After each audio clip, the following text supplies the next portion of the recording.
چند اہم نکات کل کے خلاصے میں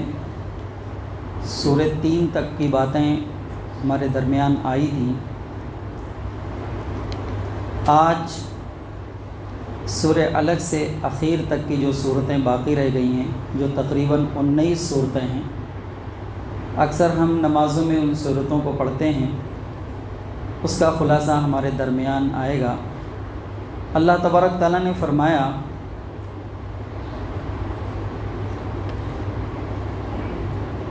کہ پڑھیے اپنے رب کے نام سے جو سارے جہانوں کا خالق ہے۔ سورہ الگ کی ابتدائی 5 آیتیں پہلی وحی کی حیثیت سے غار حرا میں حضور نبی کریم صلی اللہ علیہ وآلہ وسلم کے اوپر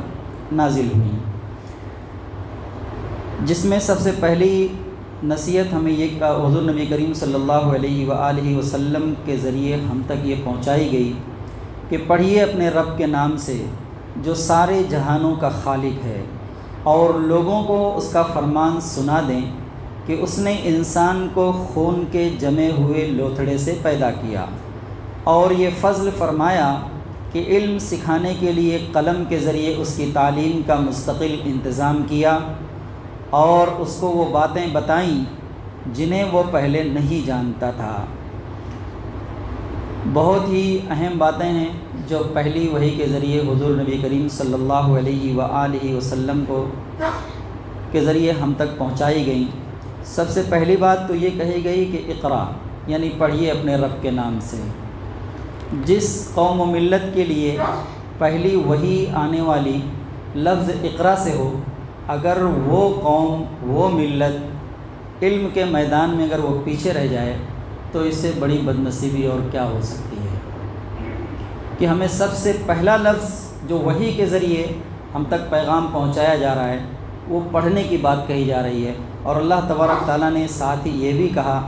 کہ اللہ نے یہ فضل فرمایا کہ علم سکھانے کے لیے قلم کے ذریعے اس کی تعلیم کا مستقل انتظام کیا۔ یہ پہلی وہ 5 آیتیں ہیں جن میں پڑھنے لکھنے کی بات کہی جا رہی ہے، اور آج وہ ملت تعلیم کے میدان میں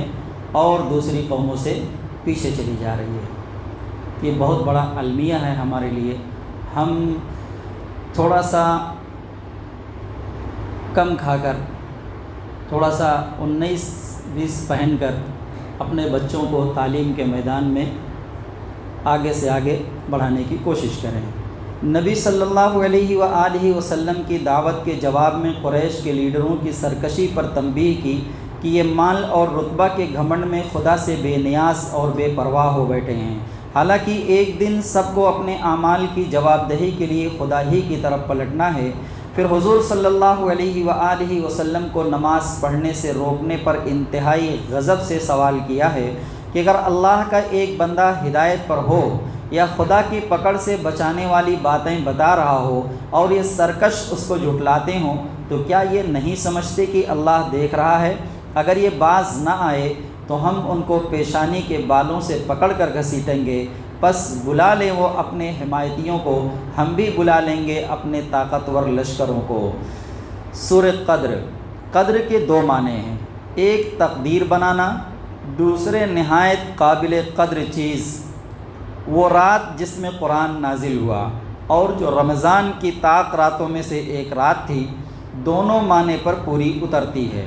اس رات میں قرآن کو اتار کر اس انسانیت کی تقدیر بدلنے اور اس کی بگڑی بنا دینے کا فیصلہ کیا گیا جو اس زمین پر اپنے کرتوت سے ہر جگہ ذلیل ہو رہی تھی، اور اسی لیے یہ رات انسانی تاریخ میں سب سے زیادہ محترم، قابل قدر اور قیمتی رات ہے کہ اس میں انسانیت کے لیے آئندہ دنیا میں ترقی و بلندی اور آخرت میں فلاح و کامیابی کا وہ سامان اتارا گیا جو اس سے پہلے کبھی نہ اتر سکا تھا۔ اس لیے ہر سال اس رات کو جبرائیل علیہ السلام اپنے ساتھ فرشتوں کو لیے دنیا میں اترتے ہیں، اور جو لوگ اس رات میں جاگ کر اللہ کو یاد کر رہے ہوتے ہیں ان سے مصافحہ کرتے ہیں اور مغفرت کی بشارت دیتے ہیں۔ صبح تک یہی چلتا رہتا ہے۔ یہ رات شب قدر کی رات اسی امت کو عطا کی گئی ہے، اور دوسری امت کو یہ قدر والی رات نہیں ملی ہے۔ کہ کتنا بڑا اللہ کا فضل ہے ہم پر اور آپ پر کہ ایک رات اگر ہم عبادت کر لیں اور خوش قسمتی سے اگر وہ رات ہمیں میسر آ جائے تو 1000 مہینوں کے برابر یا اس سے بھی زیادہ اللہ تبارک تعالیٰ ہمیں عبادت کا اجر دیتے ہیں۔ لیکن ہم ہیں کہ اس میں بھی غفلت میں پڑے رہتے ہیں۔ بہت تھوڑے سے لوگ جو ہے ایسا دیکھنے میں آیا ہے کہ بہت تھوڑے لوگ جو ہے اس کا اہتمام کرتے ہیں۔ ہاں، انتہائی خوشی کی بات یہ ہے کہ اس اہتمام میں اکثر نوجوانوں کو دیکھا گیا ہے، الحمدللہ، یہ خوشی کی بات ہے۔ سورہ بینہ بتایا گیا کہ اہل کتاب یہودی، عیسائی اور مشرکین دونوں گٹھ جوڑ کر کے قرآن کو جھٹلانے کے لیے اٹھ کھڑے ہوئے ہیں۔ اس کی وجہ یہ نہیں ہے کہ قرآن کے بارے میں وہ شک میں مبتلا ہیں، بلکہ اس کا اصل سبب ان کا تکبر اور گھمنڈ ہے۔ لوگ تاریخ کے آئینہ میں اہل کتاب کا کردار دیکھیں تو ان پر یہ حقیقت واضح ہو جائے گی کہ ان کی طرح ان کے باپ دادا بھی اپنے زمانوں میں پیغمبروں سے معجزات طلب کرتے رہے، مگر معجزات دیکھ لینے کے باوجود خدا کی کتاب اور اس کے دین کا انکار کیا، پھر اپنی مرضی کے مطابق 3-5 کرتے رہے۔ ایمان لانے کا اصل ذریعہ معجزات نہیں، خدا کا خوف ہے، جس سے محروم ہونے کے سبب خدا کے یہاں ان کا شمار بدترین مخلوق میں ہے، اور بہترین مخلوق وہ ہیں جو ایمان لا کر نیک عمل کریں، ان کی جزا جنت ہے، اللہ ان سے راضی، وہ اللہ سے راضی۔ سورہ زلزال بتایا گیا کہ وہ دن ضرور آنے والا ہے جب انسان کی ہر نیکی بدی خواہ کتنے پردوں میں کیوں نہ کی گئی ہو اس کے سامنے رکھ دی جائے گی۔ اس حقیقت کا نقشہ اس طرح کھینچا گیا جبکہ زمین پورے زور کے ساتھ جھجوڑ دی جائے گی اور وہ اپنے اندر کے سارے بوجھ نکال کر باہر ڈال دے گی۔ انسان کہے گا یہ اس کو کیا ہو رہا ہے، اس روز اپنے اوپر سے گزرے ہوئے سارے حالات بیان کر دے گی، اس لیے کہ اس کے رب نے اسے ایسا کرنے کا حکم دیا ہوگا۔ اس دن لوگ قبروں سے اس طرح نکلیں گے کہ کسی کے ساتھ نہ اس کے اہل خاندان ہوں گے، نہ اعزا و اقربا، نہ اس کا جتھا پشت پر ہوگا، نہ اس کے نوکر چاکر، نہ اس کی دولت و جائیداد، اور نہ اس کے دوست احباب اور مددگار، اور نہ اس کے خدا کے ساتھ ٹھہرائے ہوئے شریک، بلکہ ہر ایک اپنے اعمال کی جواب دہی کے لیے اپنے رب کے حضور حاضر ہوگا۔ یہ اس لیے ہوگا کہ ان کو ان کے اعمال آنکھوں سے دکھا دیے جائیں گے، پھر جنہوں نے ذرہ برابر نیکی کی ہوگی وہ اس کو دیکھ لے گا، اور جس نے ذرہ برابر بدی کی ہوگی وہ اس کو دیکھ لے گا۔ یہ صورت حضور نبی کریم صلی اللہ علیہ وآلہ وسلم نے عوام کی مجلس میں جب پڑھا تو ایک بدو، ایک دیہاتی بوڑھے صحابی کھڑے ہوئے اور حیرت سے پوچھا کہ اللہ کے رسول، ایک ذرہ نیکی کا، ایک ذرہ بدی کا، ذرہ کس کو کہتے ہیں؟ ذرہ اگر ابھی وہ ہم اس کو محسوس نہیں کر سکتے، ذرہ جو ہے ہم محسوس نہیں کر سکتے، اگر وہ ہماری دونوں انگلیوں کے بیچ میں ہو تو ہم اسے محسوس نہیں کر پائیں گے کہ ہماری دونوں انگلیوں کے بیچ میں کچھ ہے، اسی کو ذرہ کہتے ہیں۔ اللہ تبارک تعالیٰ اگر کسی نے ایسا عمل بھی کیا ہوگا تو وہ بھی حاضر کر دیں گے۔ وہ اتنے تعجب سے یہ بات پوچھتے ہیں، جب اس کو پڑھو کتابوں میں تو بدن کے رونگٹے کھڑے ہو جاتے ہیں ان کے اس پوچھنے کے انداز سے اور حضور نبی کریم صلی اللہ علیہ وسلم کے جواب دینے کے انداز سے کہ ایک ذرہ حاضر کر دیا جائے گا۔ اس سورہ عادیات انسان آخرت سے غافل ہو کر کیسی اخلاقی پستی میں گر جاتا ہے اسے سمجھانے کے لیے اس عام بدامنی کو پیش کیا گیا ہے جس سے سارا ملک تنگ آیا ہوا تھا۔ ہر طرف لوٹ مار کا بازار گرم تھا، قبیلوں پر قبیلے چھاپے مارتے تھے اور کوئی شخص بھی رات چین سے نہیں گزار سکتا تھا، کیونکہ ہر وقت یہ دھڑکا لگا رہتا تھا کہ کب کوئی دشمن صبح سویرے اچانک ان کی بستی پر ٹوٹ پڑے۔ یہ ایک ایسی حالت تھی جسے سارا عرب محسوس کر رہا تھا، مگر کوئی اسے ختم کرنے کے متعلق نہیں سوچتا تھا۔ اس صورتحال کی طرف گھوڑوں کے ذریعے حملہ کر کے شبخون مارنے کا نقشہ کھینچتے ہوئے توجہ دلائی گئی کہ موت کے بعد دوسری زندگی اور اس میں خدا کے حضور جواب دہی سے بے پرواہ ہو کر انسان رب کا ناشکرا ہو گیا ہے اور وہ خدا کی دی ہوئی قوتوں کو ظلم و ستم اور غارت گری کے لیے استعمال کر رہا ہے۔ وہ مال و دولت کی محبت میں اندھا ہو کر ہر طریقہ سے اسے حاصل کرنے کی کوشش کر رہا ہے۔ خواہ وہ طریقہ کیسا ہی ناپاک اور گھناؤنا ہی کیوں نہ ہو۔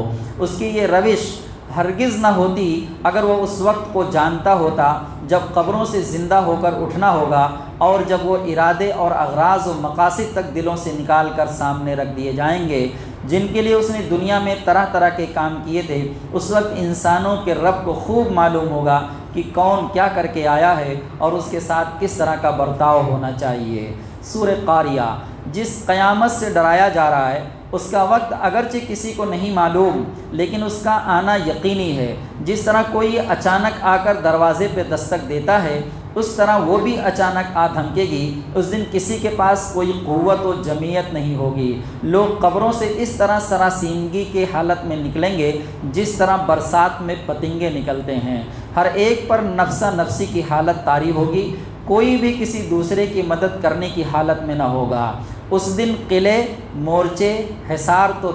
درکنار، پہاڑوں کا یہ حال ہوگا کہ وہ دھنکی ہوئی روئی کے مانند ہو جائیں گے۔ اس دن صرف نیک عمل ہی کام آئے گا۔ اللہ تعالیٰ اپنے انصاف کی ترازو قائم کرے گا۔ جس کی نیکیوں کا پلڑا بھاری ہوگا وہ جنت کے کبھی ختم نہ ہونے والے عیش میں ہوگا، اور جن کی برائیوں کا پلڑا بھاری ہوگا وہ دوزخ کے کھڈ میں بھڑکتی ہوئی آگ کے اندر پھینک دیا جائے گا۔ سورہ تکاثر، اس میں لوگوں کو اس دنیا پرستی کے برے انجام سے خبردار کیا گیا ہے جس کی وجہ سے وہ مرتے دم تک زیادہ سے زیادہ مال و دولت اور دنیاوی فائدے اور لذتیں اور جاہ و اقتدار حاصل کرنے اور اس میں ایک دوسرے سے بازی لے جانے اور انہی چیزوں کے حصول پر فخر کرنے میں لگے رہتے ہیں، اور اسی ایک فکر نے ان کو یہ سوچنے کا موقع ہی نہیں دیا کہ کبھی ایک یقینی مرحلہ حساب کتاب اور جزا و سزا کا بھی آنے والا ہے جس سے بے پرواہ ہو کر زندگی گزارنے والوں کو جہنم سے سابقہ پیش آئے گا۔ اور اس دن ہر ایک سے یہ بھی جواب طلبی ہونی ہے کہ اس نے دنیا میں جو کچھ حاصل کیا وہ کس راستے سے حاصل کیا اور اس کو کس راستے میں خرچ کیا، اور اللہ نے جو قوتیں، صلاحیتیں اور نعمتیں اس کو بخشی تھیں ان کا کتنا حصہ بخشنے والے کی خوشنودی کے لیے اور کتنا اپنے نفس اور شیطان کے لیے استعمال کیا۔ سورہ عصر، سورہ عصر میں بتایا گیا کہ زندگی کی اصل قدر و قیمت کیا ہے، انسان کی فلاح کا راستہ کیا ہے اور تباہی کا راستہ کون سا ہے۔ زمانہ کی قسم، در حقیقت انسان بڑے گھاٹے میں ہے سوائے ان لوگوں کے جو ایمان لائے اور نیک اعمال کرتے رہے اور ایک دوسرے کو حق کی نصیحت اور اس پر صبر کی تلقین کرتے رہے۔ امام شافعی رحمۃ اللہ علیہ نے فرمایا کہ اگر لوگ اس سورہ پر غور کریں تو یہی ان کی ابدی ہدایت کے لیے کافی ہے۔ صحابہ کرام رضی اللہ تعالی عنہم جب آپس میں ملتے تو ایک دوسرے کو یہ سورہ سنائے بغیر جدا نہ ہوتے تھے۔ سورہ الہمزہ، اس میں بتایا گیا ہے کہ لوگوں پر لعن طعن، عیب جوئی، مال کی ہوس اور کنجوسی دوزخ کا ایندھن بنانے کا سبب ہیں۔ فرمایا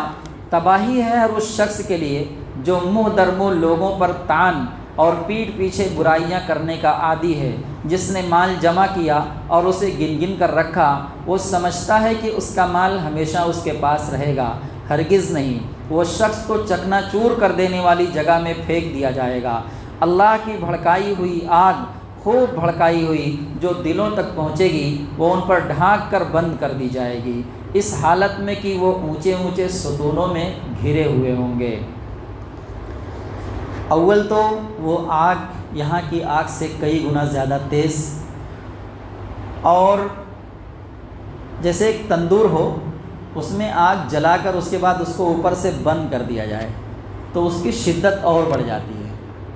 تو جہنم میں آگ جلا کر خوب دہکا کر اور اس کے جو شعلے ہوں گے وہ اس طرح سے اڑ رہے ہوں گے جیسے بڑے بڑے ستون ہوں، اور اس کے بعد پھر اس کو بند کر دیا جائے گا۔ اب جہنمی اس کے اندر رہیں گے، اندازہ لگائیں، یہ ایک ایسا عذاب ہوگا جس کو سورہ فرقان میں اللہ تبارک تعالیٰ نے کہا کہ چمٹ جانے والا ہوگا، چمٹ جانے والا، یعنی اگر ہمارے جسم سے دنیا میں کوئی انگارے لپٹ جائیں یا کچھ ایسا ہو جائے حادثہ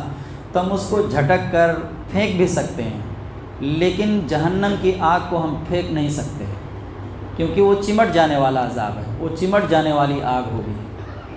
اتنا سخت۔ تو ہمیں جو ہے ہم ہر وقت ہمیشہ اللہ تبارک تعالیٰ سے جہنم سے پناہ مانگتے رہنا چاہیے، کیونکہ یہ ایسی جگہ نہیں ہے، ٹھہرنے والی جگہ یہ ہے ہی نہیں۔ اللہ تبارک تعالیٰ نے کہا کہ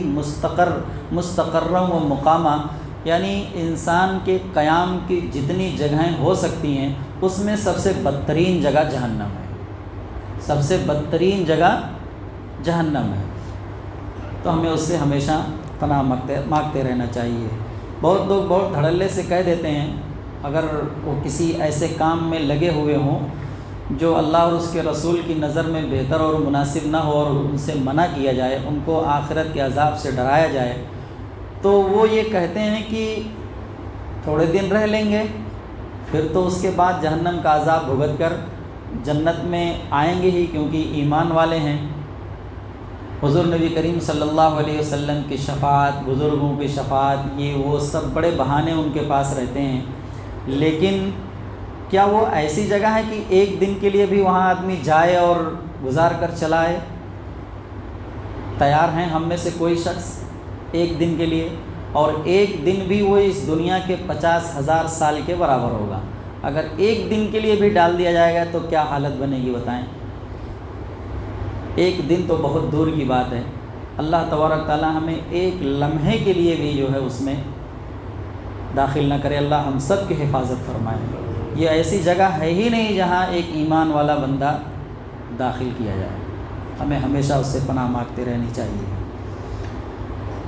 سورہ فیل، اس سورہ کے ذریعے اللہ نے دین کی مخالفت کرنے والوں کو بتایا کہ اگر دین کی مخالفت اسی طرح جاری رہی تو ہاتھیوں سے کعبہ کی حفاظت فرمانے والا اللہ تمہیں بھی مزہ چکھا دے گا۔ یعنی ابرہہ کی اس فوج کشی کی طرف توجہ دلائی ہے جو اس نے بیت اللہ کو ڈھانے کے لیے ناپاک ارادے سے 60,000 لشکر جرار کے ساتھ مکہ پر چڑھائی کی تھی، اور ایک بڑی تعداد ان میں ہاتھیوں کی تھی۔ ایک ایسے بھاری لشکر سے عربوں کے لیے مقابلہ ناممکن تھا، اس لیے ان کے سردار عبد المطلب یعنی آپ صلی اللہ علیہ وآلہ وسلم کے دادا نے دوسرے چند سرداروں کو ساتھ لے کر حرم کعبہ میں کعبۃ اللہ کے غلاف کو پکڑ کر صرف اور صرف خدائے واحد سے گڑ گڑا کر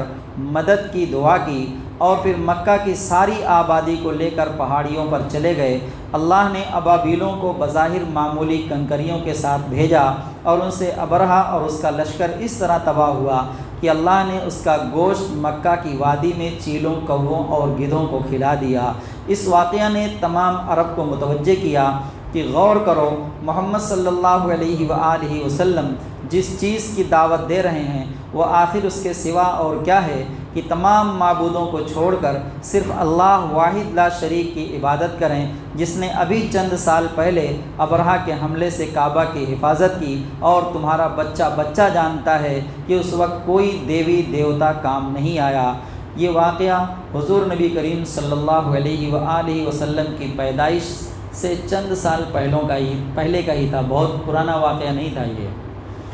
الغرض، اگر ابرہہ کا حملہ کامیاب ہو جاتا تو نہ صرف قریش بلکہ سارا عرب تباہ ہو جاتا، لوگوں کا ایمان اللہ سے اڑ جاتا، اور قریش کو جو مذہبی مقام حاصل تھا وہ ختم ہو جاتا، اور قریش کے غلام بن جانے پر ان کی تجارتی حیثیت بھی ختم ہو جاتی۔ سورہ القریش، اللہ نے قریش کے لوگوں پر اپنے خصوصی فضل و عنایات کا تذکرہ کیا ہے کہ خانہ کعبہ کے متولی ہونے کی بنا پر کس طرح اس بدامنی کے ماحول میں بھی ان کی جانیں اور ان کی تجارتیں محفوظ ہیں، لہٰذا انہیں چاہیے کہ وہ ان 360 معبودان باطل کے بجائے اس گھر کے حقیقی اور واحد رب کی عبادت کریں جس نے انہیں ایک ایسی وادی میں جہاں اناج کا ایک دانہ نہیں اگتا وافر مقدار میں غذا فراہم کی، اور ایسے بدامنی کے ماحول میں مکمل امن و سکون عطا کیا۔ سورہ الماعون، پہلی 3 آیتوں میں ان کافروں کا حال بیان کیا گیا ہے جو اعلانیہ آخرت کو جھٹلاتے ہیں۔ فرمایا، تم نے دیکھا اس کو جو آخرت کی جزا و سزا کو جھٹلاتا ہے، وہی تو ہے جو یتیم کو دھکے دیتا ہے اور لوگوں کو مسکین کو کھانا کھلانے پر نہیں اکساتا۔ اس کے بعد ان منافقین کا حال بیان کیا گیا ہے جو بظاہر مسلمان ہیں مگر دل میں آخرت اور اس کی جزا و سزا کا واضح تصور نہیں رکھتے۔ فرمایا، تباہی ہے ان نماز پڑھنے والوں کے لیے جو اپنی نمازوں سے غفلت برتتے ہیں، اور اگر پڑھتے ہیں تو لوگوں کو دکھانے کے لیے پڑھتے ہیں، اور معمولی ضرورت کی چیزیں بھی لوگوں کے مانگنے پر دینے میں کنجوسی کرتے ہیں۔ گویا صاف بتایا کہ آخرت کے تصور میں خرابی انسان میں کردار کی کمزوری اور تنگدلی پیدا کرتی ہے۔ سورہ کوثر، اس سے پہلی سورہ کا مقصد یہ بتایا تھا کہ حضرت ابراہیم علیہ السلام نے اپنی ذریت کو جس مقصد کے لیے یہاں لا کر بسایا تھا اور امن و رزق کی دعا مانگی تھی، قریش نے اسے بالکل برباد کر کے رکھ دیا ہے۔ نہ وہ خدائے واحد کی بندگی بجا لاتے ہیں، نہ فقراء یتامہ کے حقوق کی حفاظت کرتے ہیں۔ اب سورہ کوثر میں نبی صلی اللہ علیہ وآلہ وسلم کو براہ راست خطاب کر کے بشارت دی ہے کہ اب خیر کثیر کے خزانے یعنی بیت اللہ کو ان بد کرداروں سے چھین کر آپ کے سپرد کیا جانے والا ہے۔ جب ایسا ہو تو آپ اپنے رب ہی کے لیے نماز پڑھیں اور اس کے لیے قربانی دیں، اور مشرکوں کی طرح کسی قسم کے شرک سے اسے آلودہ نہ ہونے دیں۔ ساتھ ہی مخالفین کو دھمکی دی کہ ان لوگوں کو اللہ کی طرف سے برکتیں اور رحمتیں ملی تھیں، جب یہ گھر ان سے چھین لیا جائے گا تو وہ تمام برکتوں سے محروم ہو جائیں گے، اور نتیجہ میں ان کی جڑ ہی کٹ جائے گی۔ یہ بشارت بالآخر پوری ہو کر رہی ہے۔ سورہ الکافرون، اس سے پہلے کی تمام صورتوں میں قریش کے لیڈروں کو قومی اور انسانی بنیادوں پر خطاب کیا گیا ہے، کہیں بھی یا ایھا الکافرون کہہ کر خطاب نہیں کیا گیا، مگر اس سورہ میں ان کو صاف صاف اے کافر کہہ کر خطاب کیا ہے۔ اس سورہ میں بتایا گیا ہے کہ کفر اور دین اسلام ایک دوسرے سے بالکل الگ ہیں۔ ہمارے درمیان دین کے بنیادی مسئلہ معبود کے بارے میں کوئی بات مشترک نہیں، نہ پہلے تھی، نہ اب ہے، اور نہ آئندہ ہوگی۔ یہ بات اگرچہ ابتدا میں قریش کے کافروں کو مخاطب کر کے کہی گئی تھی، مگر یہ انہی تک محدود نہیں، بلکہ اسے قرآن میں درج کر کے تمام مسلمانوں کو قیامت تک کے لیے یہ تعلیم دی گئی ہے کہ کفر جہاں جس شکل میں بھی ہو، ان کو اس سے بیزاری کا اظہار کرنا چاہیے اور بلا رو رعایت کہہ دینا چاہیے کہ دین کے معاملہ میں کافروں سے کسی قسم کی مصالحت نہیں ہو سکتی۔ اس لیے یہ سورہ اس وقت بھی پڑھی جاتی رہی جب وہ لوگ مرکھپ گئے جن کی باتوں کے جواب میں یہ نازل ہوئی تھی، اور وہ لوگ بھی مسلمان ہونے کے بعد پڑھتے رہے جو اس کے نازل ہوتے وقت کافر مشرک تھے، اور ان کے گزر جانے کے صدیوں بعد آج بھی مسلمان اس کو پڑھتے ہیں، کیونکہ کفر اور کافروں سے بیزاری اور لا تعلقی ایمان کا اصل اور دائمی تقاضا ہے۔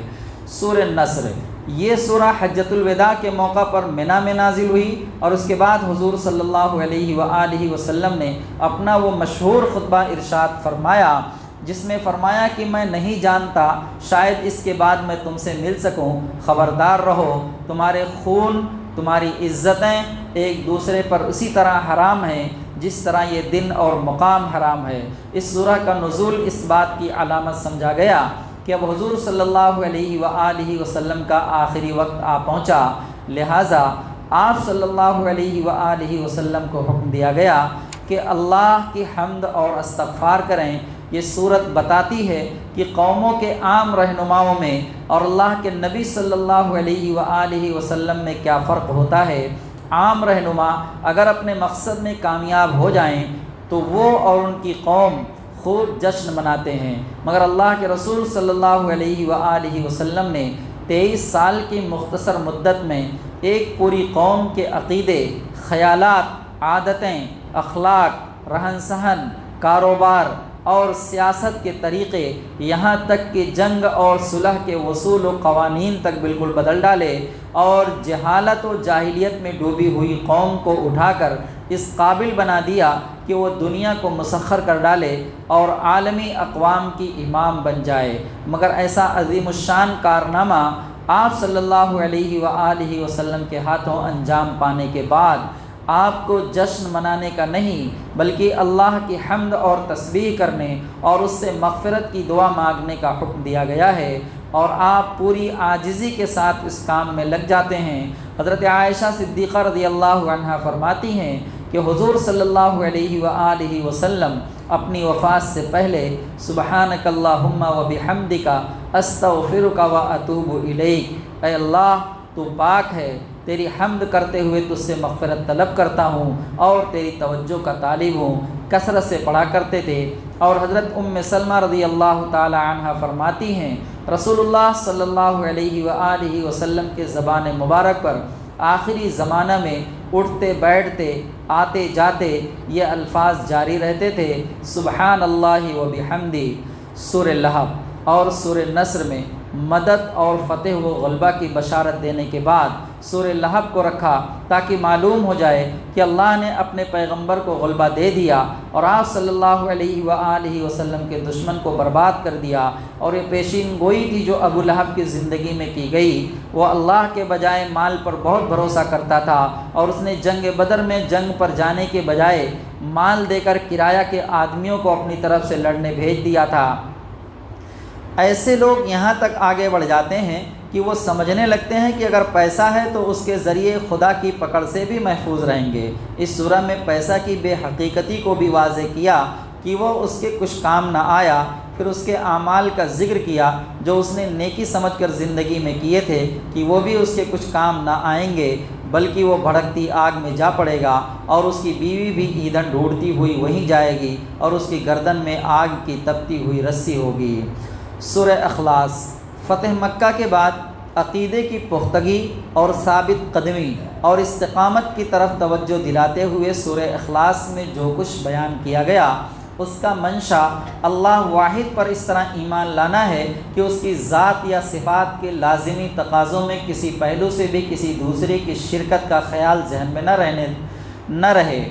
دنیا میں اللہ کو تو ہمیشہ مانا گیا، مگر گمراہی یہ ہے کہ شیطان طرح طرح سے فریب دے کر انسان سے ایسی ملاوٹ کراتا رہا جس سے اس کا ماننا نہ ماننا دونوں برابر ہو جاتے ہیں۔ اس لیے واضح طور پر فرمایا، اعلان کر دیجئے وہ اللہ ہے یکتا، اللہ سب سے بے نیاز اور سب اس کے محتاج ہیں، نہ اس کی کوئی اولاد اور نہ وہ کسی کی اولاد اور کوئی اس کے برابر کا نہیں۔ سورہ فلق اور سورہ ناس اصلاً آخری سورہ اخلاص ہے، مگر توحید کے خزانے کی حفاظت کے لیے یہ دو سورتیں الفلق اور الناس آخر میں لگائی گئی ہیں۔ ان میں بندوں کو ان تمام آفتوں سے اپنے رب کی پناہ مانگنے کا حکم دیا گیا ہے جو توحید کے بارے میں ان کا قدم ڈگمگا سکتی تھیں۔ شیطان برابر بہکانے پر لگا ہوا ہے، وسوسے ڈالتا ہے اور اس کی ذریت بھی طرح طرح سے انہیں بہکانے پر لگی ہوئی ہے۔ مذہبی لوگوں کے بھیس میں بھی جو ٹونوں ٹوٹکوں اور جنتر منتر کے ذریعے انہیں اپنی راہ پر لگاتے ہیں، ان دونوں صورتوں میں خود شیطان کی وسوسہ اندازی اور اس کے ایجنٹوں کی فنکاریوں سے پناہ مانگنے کی تلقین کی گئی ہے اور بتایا گیا ہے کہ اللہ ہی پناہ دے سکتا ہے جو تمام انسانوں کا رب، ان کا الہ اور اصل بادشاہ ہے۔ فرمایا، کہیے میں پناہ مانگتا ہوں مادے کو پھاڑ کر اشیاء نکالنے والے کی، ہر اس چیز کے شر سے جو اس نے پیدا کی، اور رات کی تاریکی کے شر سے جب وہ چھا جائے، اور گرہوں میں پھونکنے والوں یا والیوں کے شر سے جب وہ حسد کریں۔ کہیے میں پناہ مانگتا ہوں انسانوں کے رب، انسانوں کے بادشاہ، انسانوں کے حقیقی معبود کی، اس وسوسہ ڈالنے والے کے شر سے جو بار بار پلٹ کر آتا ہے، جو لوگوں میں وسوسے ڈالتا ہے، خواہ جنوں میں سے ہو یا انسانوں میں سے۔ اللہ کا شکر ہے تراویح کے خلاصے کا سلسلہ اختتام کو پہنچا۔ اللہ تعالی ہم سب کو قرآن پڑھنے، اس کو سمجھنے اور اس پر عمل کرنے کی توفیق عطا فرمائے۔ ربنا تقبل منا انک انت السمیع العلیم وتب علینا انک انت التواب الرحیم۔ صلی اللہ تعالی علی خیر خلقہ محمد وعلی آلہ واصحابہ اجمعین برحمتک یا ارحم الراحمین۔